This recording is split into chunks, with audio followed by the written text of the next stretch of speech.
Alsace français de la bataille de Verdun. C'est sur cet appareil-là également qu'un autre aviateur, un aviateur qui était connu avant la Première Guerre mondiale, il s'agit de Roland Garros. Et bien Roland Garros va vouloir utiliser cet appareil comme un monoplace, un chasseur monoplace. C'est-à-dire qu'à l'image de la manifestation, la démonstration de Cédric Rouet, un seul pilote, pas de tireur à l'arrière, et l'idée était de placer une mitrailleuse devant le pilote pour pouvoir facilement abattre l'avion ennemi. Et voilà le problème qu'il y avait, c'est qu'évidemment, il fallait que les balles puissent passer à travers la rotation des pales de l'hélice. Et bien après avoir visité l'usine Morane-Saulnier en décembre 1914, Roland Garros va adopter un système, on a dit assez dangereux, assez hybride. Il va vouloir mettre des déflecteurs, des cônes en acier sur les pales des hélices, des deux hélices, de l'hélice, pardon, les deux pales de son hélice, pour pouvoir faire en sorte que les balles soient déviées. C'est-à-dire que dès qu'une balle se trouvait sur la trajectoire exacte et vers les pales de l'hélice, celle-ci était déviée par ce cône en acier. Alors c'était assez dangereux évidemment parce que la balle pouvait décocher dans tous les sens, ça pouvait évidemment abîmer l'hélice, mais n'empêche que Roland Garros, avec ce dispositif-là, va créer une véritable frayeur dans les rangs de l'aviation allemande, non pas ici sur le front de Verdun, mais dans les flancs. Les premiers 15 et 18 avril 1940 va abattre tout ce coup trois appareils allemands. Je pense que les Français ont l'initiative sur la chasse, mais voilà, ce jour-là, le 18 avril 1915, l'appareil de Roland Garros tombe en panne, il se posait derrière les Allemands. Les Allemands vont se précipiter sur son avion, il n'a pas le temps de détruire.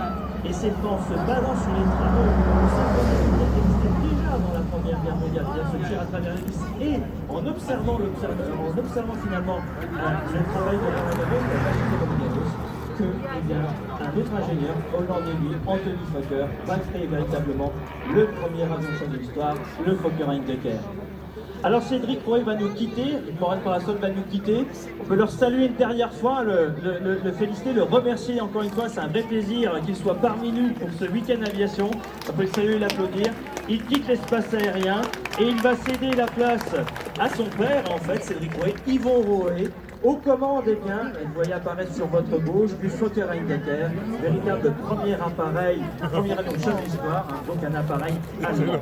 Alors, Anthony Fokker était hollandais, il n'était pas allemand, il avait travaillé, en fait, il avait réfléchi sur la question de la synchronisation de tir, il n'était pas seul avant la guerre, un ingénieur suisse, Franz Schneider, il y avait pensé, Raymond Saulnier également, l'ingénieur français Raymond Saulnier y avait pensé, mais avec l'entrée en guerre, cette idée de synchronisation de tir à travers l'hélice a été mise dans les placards. Il n'empêche qu'avec la nécessité d'abattre les avions de reconnaissance de l'adversaire, il fallait créer véritablement des avions de chasse qui soient pérennes, qui soient efficaces. Et là apparaît devant nous, quasiment à la verticale de l'espace d'évolution, ce Fokker Heimdecker E1. Alors, Anthony Fokker, qui était un industriel, il a voulu vendre son proche. En fait, sa machine aux Anglais, il n'en avait pas voulu.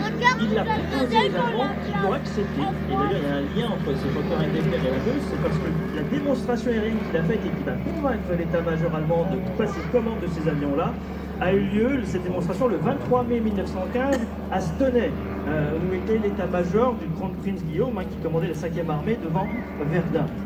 Cet appareil, en fait, il est doté d'un moteur rotatif, lui aussi, 9 cylindres, Oberursel.